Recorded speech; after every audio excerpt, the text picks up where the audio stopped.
السلام عليكم ورحمة الله وبركاته.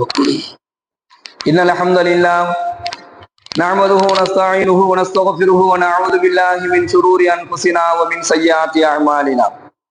من يهده الله فلا مضل له ومن يضلله فلا هادي له. ونشهد أن لا إله إلا الله وحده لا شريك له ونشهد أن محمدا عبده ورسوله أما بعد. أعوذ بالله من الشيطان الرجيم بفضل بسم الله الرحمن الرحيم. يا أيها الذين آمنوا لا تأكلوا أموالكم بينكم بالباطل إلا أن تكون تجارة عن تراض منكم ولا تقتلوا أنفسكم إن الله كان بكم رحيما. صدق الله العليم.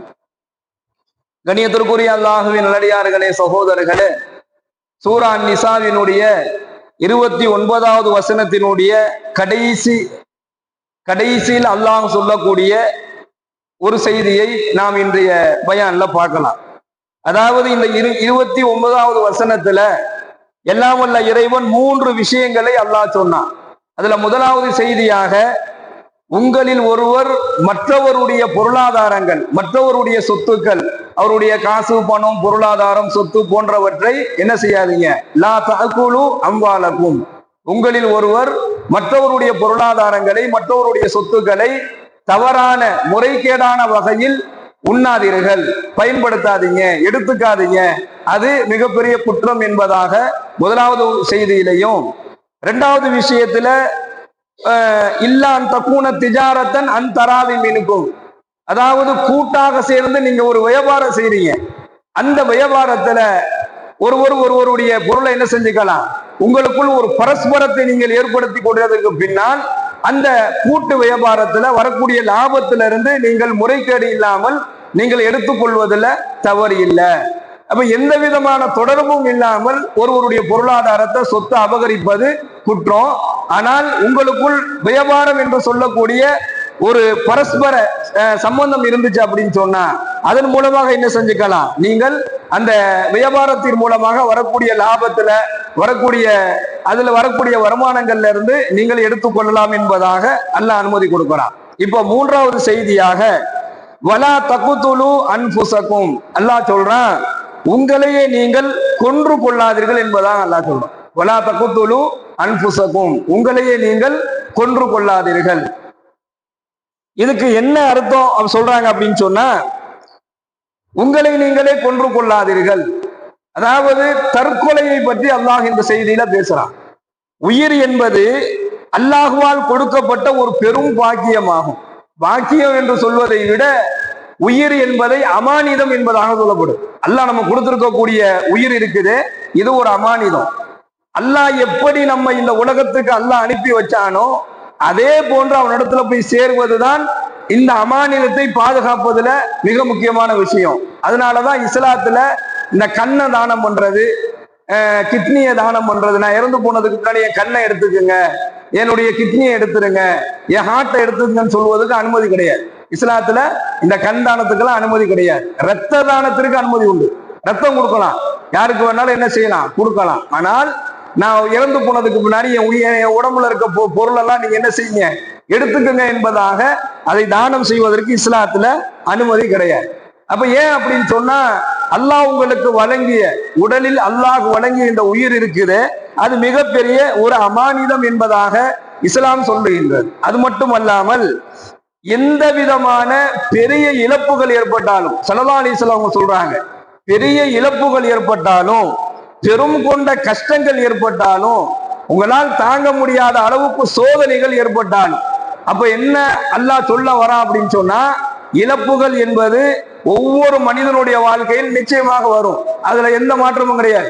யாருமே என்ன செஞ்சிட முடியாது, நான் உலகத்துல வாழ்ந்து மரணிக்கிற வரைக்கும் எனக்கு என்ன இல்லை, எனக்கு எந்த விதமான இழப்புமே இழப்பே இல்லாம நான் வாழ்ந்துவேன் என்பதாக யாருமே சொல்ல முடியாது. அப்ப இழப்புகள் வரும், அதே போன்ற கஷ்டங்கள் வரும், சோதனைகள் வரும். இதற்காக வேண்டி உயிரை மாய்ப்பது இஸ்லாத்தில் ஹராம்.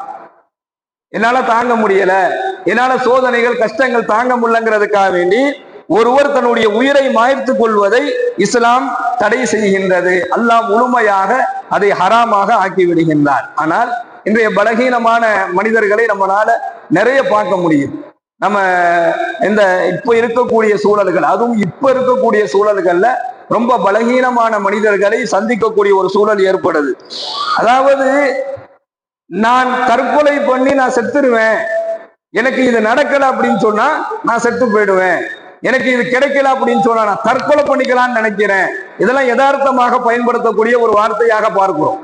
சாதாரணமாக எனக்கு இது நடக்கல அப்படின்னு சொன்னா தற்கொலை பண்ணி நான் இறந்து போறதை விட வேற வழி இல்லை என்பதாக சொல்வதையும், இல்லைன்னா நான் செத்துடலான்னு இருக்கிறேன், நான் இறந்து போயிடலான்னு இருக்கிறேன் என்பதாக சொல்வதை கூட, வார்த்தையால் சொல்வதை கூட இஸ்லாம் அனுமதிக்கிறது. இத வார்த்தையால கூட நீங்க என்ன செய்யக்கூடாது, சொல்லக்கூடாது என்பதாக இஸ்லாம் தடை செய்யுது. எந்த அளவுக்குன்னு சொன்னா, உன் சகோதரனை பார்த்து ஒரு இரும்பு பொருளை, அதாவது அருவா, சுத்திலு, இது போன்ற இரும்பு பொருளை எடுத்து உன் சகோதரனை பார்த்து நீட்டாதீங்க என்பதாக ஸல்லல்லாஹு அலைஹி வஸல்லம் சொல்றாங்க. அதுக்கு கூட தடை. ஒரு ஆபத்தான இரும்பு பொருள்கள் அதை எடுத்து கூட ஒரு சகோதரனை பார்த்து என்ன செய்யாது, விளையாட்டுக்கு கூட காட்டக்கூடாது. அப்ப ஏன் அப்படின்னு சொன்னா, அது கொலை செய்வதற்கு உண்டான முதல் படி அது. அப்ப அதை விளையாட்டுக்கு கூட அதை இஸ்லாம் தடை செய்யும் பொழுது வார்த்தையால கூட இதை சொல்லக்கூடாது. ஆனால் இன்னைக்கு பெண்கள் குடும்ப பிரச்சனையின் காரணமாக எத்தனையோ பெண்கள் என்ன செய்வாங்க, ரொம்ப சாதாரணமா சொல்லுவாங்க, நான் செத்துருவேன் என்பதாக சொல்லுவாங்க. ஒரு குடும்ப தகராறு நடைபெறும் பொழுது, ஒரு கணவன் மனைவியினுடைய பிரச்சனைகள் ஏற்படும் பொழுது ரொம்ப சாதாரணமாக பெண்கள் சொல்லக்கூடிய வார்த்தை அல்லாஹ் பாதுகாக்கணும்.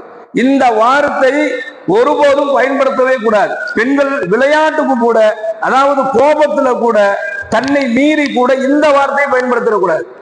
இன்னைக்கு எத்தனையோ பெண்கள் தன்னுடைய கணவன் இடத்துல பிரச்சனைகள் ஏற்படும் பொழுது என்ன சொல்லுவாங்க, நான் தற்கொலை பண்ணி நான் செத்துருவேன், நீ இப்படியே பண்ணிக்கிட்டே இருந்தானா நான் செத்து போயிடுவேன். இது என்ன ஆகும் அப்படின்னு சொன்னா, இந்த வார்த்தையை ஒருவர் சொல்லும் பொழுது அப்ப ஷைத்தான் என்ன செய்வானா, அவர் சமீபத்தில் வந்து விடுகின்றான். யாரு? ஏன்னா இது முற்றிலும் அல்லாஹ்வால் தடை செய்யப்பட்ட ஒன்று, இது அல்லாஹ்விற்கு மிகவும் பிடிக்காத ஒன்று, அல்லாஹ்விற்கு வெறுப்பை ஏற்படுத்தக்கூடிய ஒன்று. எதெல்லாம் அல்லாஹ்விற்கு வெறுப்பை ஏற்படுத்துமோ அதெல்லாம் ஷைத்தானுக்கு மகிழ்ச்சி ஏற்படுத்தக்கூடிய ஒரு செயல். அப்ப இந்த வார்த்தையை ஒருத்தர் சொல்லும் பொழுது ஷைத்தான் அவர் சமீபத்துல வந்துருவான், ஷைத்தான் அவருடைய சமீபத்துல நிற்கிறான்.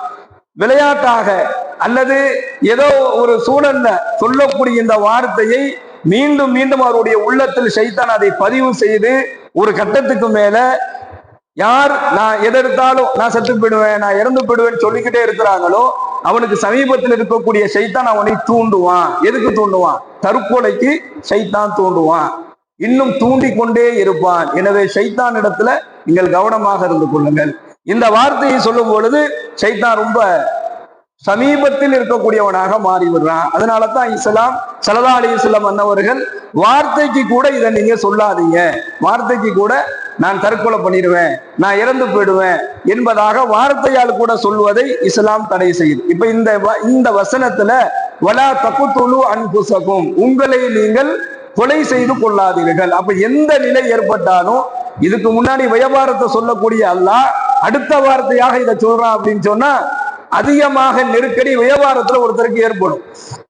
வியாபாரத்துல நெருக்கடி ஏற்படும் பொழுது அதனால் ஏற்படக்கூடிய சோதனைகள், அதே போன்று குடும்பத்தில் நெருக்கடி ஏற்படும், அதனால் ஏற்படக்கூடிய கஷ்டங்கள், அதே போன்று இழப்புகள் ஏற்படும். நமக்கு ரொம்ப விருப்பமானவங்க நம்மளை விட்டு பிரிஞ்சு போயிடலாம், அது ஒரு பெரிய இழப்பா இருக்கும்.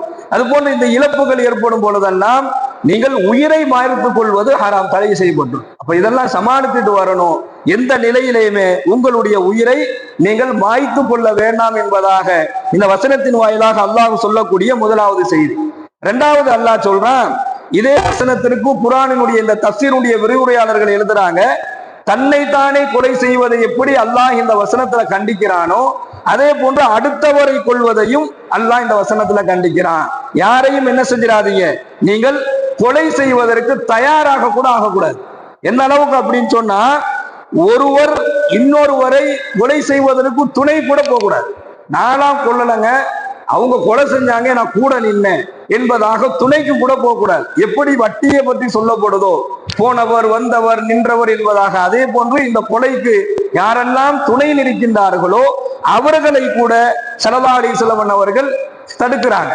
அப்போ ஒருவர் கொலை செய்வதையும் இந்த வசனம் தடுக்குது, கொலை செய்வதற்கு துணை நிற்பதையும் இந்த வசனத்துல அல்லாஹ் தடுக்கிறான். மூன்றாவதாக அல்லாஹ் இந்த வசனத்தினுடைய விரிவுரையாளர்கள் இந்த 3வது வசனத்துக்கு ஒரு விரிவுரை சொல்றாங்க. அபாயகரமான செயலில் ஈடுபடுவதும் கொலை செய்வதற்கு சமம், தன்னைத்தானே கொள்வதற்கு சமம். அதாவது உயிருக்கு ஆபத்தான ஒரு செயல்ல போய் ஈடுபடுவது, அந்த செயலை செஞ்சா உயிருக்கு ஆபத்து வரும் என்பதாக நல்லா தெரியுது. அப்ப இந்த உயிருக்கு ஆபத்தான நிலையில இருக்கும் பொழுது உயிருக்கு ஆபத்தான ஒரு செயல்ல போய் ஈடுபடுதலையும் இந்த வசனத்துல அல்லாஹ் தடுக்கிறான். இதுல 2 விஷயத்தை நம்ம எடுத்துக்கலாம். ஒண்ணு, உயிருக்கு ஆபத்தான ஒரு செயல்ல ஈடுபடுவது. 2வது, உடலுக்கு நோயை தரக்கூடிய, அந்த நோயின் மூலமாக உடலுக்கு அழிவை தரக்கூடிய காரியங்களில் ஈடுபடுவதை இந்த வசனம் தடுக்குது. இதுலதான் ஒலா தக்குத்துல் அன்பு, உங்களை நீங்க கொள்ளாதீங்க. மது, பீடி, சிகரெட்டு போன்ற போதை பொருள்களின் மூலமாக உடலுக்கு ஒரு அழிவு ஏற்படும். எப்படி பார்த்தாலும் அல்லாஹ் சொல்றான், உங்களுடைய கைகளை நாசத்தின் பக்கம் கொண்டு செல்லாதீர்கள் என்பதாக அல்லாஹ் சொல்றான். அப்போ இந்த போதை தரக்கூடிய பொருள்களை ஒருவர் பயன்படுத்துவதன் மூலமாக தற்கொலைக்கு அது சமமான ஒன்று. அப்ப இது உயிருக்கு ஆபத்தை ஏற்படுத்தும்.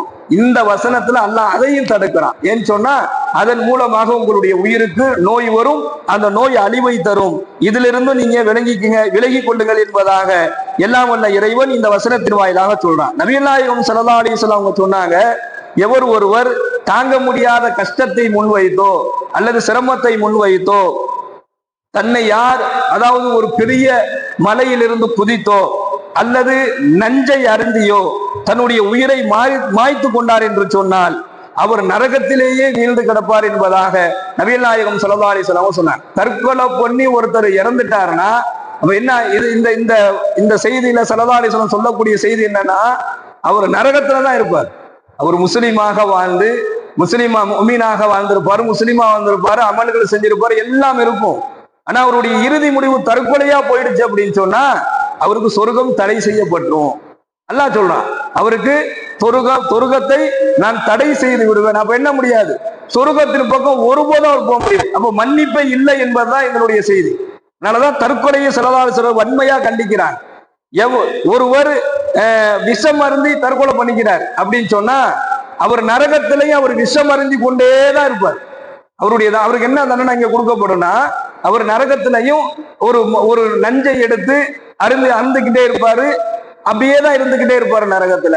ஒருவர் ஆயுதத்தால் தாக்கி கொண்டு ஒருவர் மரணிச்சிட்டார் அப்படின்னு சொன்னா நரகத்திலையும் தன்னை ஆயுதத்தால் தாக்கி கொண்டேதான் இருப்பாரு என்பதாக ஸல்லல்லாஹு அலைஹி வஸல்லம் சொல்றாங்க. புகாரியில 5778, முஸ்லிம்ல 109வது இலக்கமாக இந்த ஹதீஸ் பதிவாயிருக்கிறத நம்ம பார்க்கிறோம். அதே போன்று ஒவ்வொருவரும் தங்களுடைய உயிர்களை பாதுகாப்பதையும் இந்த வசனத்தின் வாயிலாக அல்லாஹ் சொல்றான். உயிரை பாதுகாப்பது ரொம்ப முக்கியம். இப்ராஹிம் நபி அலைஹிஸ்ஸலாத்து வஸலாம் அன்னவர்களை என்ன செஞ்சாங்க, கொல்றதுக்கு வந்தாங்க. ஒரு நபி, அவங்க எல்லாம் சூழ்ந்துட்டாங்க கொல்றதுக்கு. இப்ப அவங்கள்ட்ட இருந்து தப்பிக்கணும். அப்ப அவங்க அல்லாஹ்ட்ட கேட்கிறாங்க, என்ன தப்பிக்கணும், நான் என்ன செய்யறது அப்படின்னு. அவர்களுக்கு முன்னால் ஒரு சிலை இருந்துச்சு, அந்த சிலையை வணங்குவதை போன்று நடிக்க சொன்னான் அல்லாஹ். அந்த சிலையை வணங்குவதை போன்று அல்லாஹ் நடிக்க சொன்னான். ஒரு நபியை பார்த்து அல்லாஹ் சொன்னான், அந்த சிலையை வணங்குற மாதிரி நீங்க நடிங்க, அவங்க வரக்கூடியவங்க ஒரு நம்மால் தான் உங்களை விட்டுட்டு போயிடுவாங்க. அப்போ உயிரை பாதுகாப்பது ரொம்ப அவசியம். உயிரை பாதுகாத்துக் கொள்வதற்கு எதெல்லாம் அல்லாஹ் ஹராமாக ஆக்கி இருக்கிறானோ அதை பயன்படுத்துவதற்கு கூட அந்த இடத்துல ஹலால், வேற வழியே இல்லை. ஒரு ஹராமான ஒரு உணவு தான் இருக்குது, சாப்பிட்டாதான் உயிர் வாழ முடியும்னா அதை சாப்பிடுவது இஸ்லாம் அனுமதி கொடுக்குது. ஏன்னு சொன்னா உயிரை பாதுகாத்துக் கொள்வது மிகப்பெரிய முக்கியம். உயிர் என்பது அல்லாஹ் கொடுத்த அமானிதம். எந்த அளவுக்குன்னா, அம்ர் இப்னு ஆஸ் ரலியல்லாஹு என்று சொல்லக்கூடிய சஹாபி, குளிப்பு கடமையாயிருச்சு, அவர் தான் எல்லாத்துக்குமே தொலை வைக்கணும், அவருக்கு குளிப்பு கடமையாயிடுச்சு. தாத்து சலாசில் என்று சொல்லக்கூடிய ஒரு போர்க்களத்துல ஒரு பெரிய மைதானத்துல தங்கி இருக்கிறாங்க, அவர் தான் தொலை வைக்கணும், அவருக்கு குளிப்பு கடுமையாயிடுச்சு. ஆனா கடுமையான குளிர், அவருக்கு மனசுக்குள்ள அவர் உயிர் மேல ஒரு பயம் வந்துச்சு. இந்த குளிர்ல, இந்த மைதானத்துல இங்க அடிக்கக்கூடிய குளிருக்கு போய் தண்ணியை ஊத்தி குளிச்சா நம்ம மௌத்தா போயிடுவோமோங்கிற பயம் அவர் உள்ளத்துல வந்துச்சு. அதனால என்ன செஞ்சாரு, குளிப்பு கடமையான நிலையில தயம்மம் செஞ்சுட்டு வந்து தொலை வச்சுட்டார். இப்ப இவர் குளிப்பு கடமையாகி குளிக்காம தயம்மம் செஞ்சுட்டு வந்து தொழுக வச்சாருங்கிற செய்தி சஹாபாக்களுக்குள்ள அப்படியே பரவலா போயிடுச்சு. இந்த செய்தியை கொண்டு போய் ஸல்லல்லாஹு அலைஹி வஸல்லம் போய் சொல்றாங்க, இந்த மாதிரி இவர் பண்ணிட்டாரு, குளிப்பு கடமையாகி குளிக்காம தயம்மம் செஞ்சுட்டு வந்து இவர் இமாமத் பண்ணிட்டாரு என்பதா ஸல்லல்லாஹு அலைஹி வஸல்லம் இந்த செய்தி கொண்டு போறாங்க. நாயகம் ஸல்லல்லாஹு அலைஹி வஸல்லம் அவர்களை கூப்பிடுறாங்க. அவரை கூப்பிட்டு கேட்கிறாங்க, என்ன காரணம், ஏன் இப்படி செஞ்சீங்க அப்படின்னு சொல்லி கேட்கும் பொழுது அம்ர் இப்னு ஆஸ் ரலியல்லாஹு அன்ஹு சொன்னார்கள், அல்லாஹ்வுடைய தூதரே, இந்த கடுமையான குளிர் என்னுடைய உயிருக்கு ஆபத்தை ஏற்படுத்தும் என்பதாக எனக்கு பயமாக இருந்துச்சு. இந்த குளிர்ல நான் குளிச்சேன்னா என் உயிரே போயிடுமோங்கக்கூடிய அளவுக்கு ஒரு பயம் என் மனசுல இருந்துச்சு. அதனாலதான் நான் என்ன செஞ்சேன், குளிக்காம தயமம் செய்து தொலை வைத்தேன் என்பதாக சொல்லும் பொழுது பெருமானார் ஸல்லல்லாஹு அலைஹி வஸல்லம் அன்னவர்கள் அவரை பார்த்து புன்னகை செய்தார்கள் என்பதாக அபூதாவுதுல 334வது ஹதீஸாக இந்த ஹதீஸ் பதிவாயிருக்கிறத பார்க்கிறோம். அப்போ தொழுகைக்கு கூட அனுமதி இருக்குது. உயிர் போயிரும்னா அதுக்கு என்ன, அந்த தொழுகையை கூட இந்த நிலையில் நிறைவேற்றுவதற்கு அல்லாஹ்வுடைய தூதர் அனுமதி கொடுத்தாங்க. அப்ப வலா தக்துலு அன்ஃபுஸகும் இன்னல்லாஹ கான பிக்கும் ரஹீமா, உங்களை நீங்களே கொலை செய்து கொள்ளாதீர்கள், அடுத்தவர்களை கொலை செய்யாதீங்க, உங்க உயிரை பாதுகாத்துக்கங்க. தனக்கோ மற்றவருக்கோ உயிருடைய விஷயத்துல எந்த விதமான தீங்குகளையும் நீங்க செய்யாதீங்க. இன்னல்லாஹ கான பிக்கும் ரஹீமா, நிச்சயமாக அல்லாஹ் உங்கள் மீது இரக்கமுடையவனாக இருக்கிறான் என்பதாக இந்த 29வது சூரா நிசாவினுடைய 29வது வசனத்தில் அல்லாஹ் சொல்லக்கூடிய ஒரு அற்புதமான செய்தியை நாம் பார்க்கிறோம். எல்லாம் வல்ல இறைவன் நம் அனைவரையும் இது போன்ற சூழல்களிலிருந்து பாதுகாத்து அருள் புரிவானாக. சுப்ஹானல்லாஹி பிஹம்திஹி சுப்ஹானக்கல்லாஹும்ம வ பிஹம்திக அஷ்ஹது அல்லா இலாஹா இல்லா அன்த நஸ்தக்ஃபிருக வ நத்தூபு இலைக். சுப்ஹான ரப்பிக ரப்பில் இஸ்ஸத்தி அம்மா யசிஃபூன் வ ஸலாமுன் அலல் முர்ஸலீன் வல்ஹம்துலில்லாஹி ஸல்லல்லாஹு அலைஹி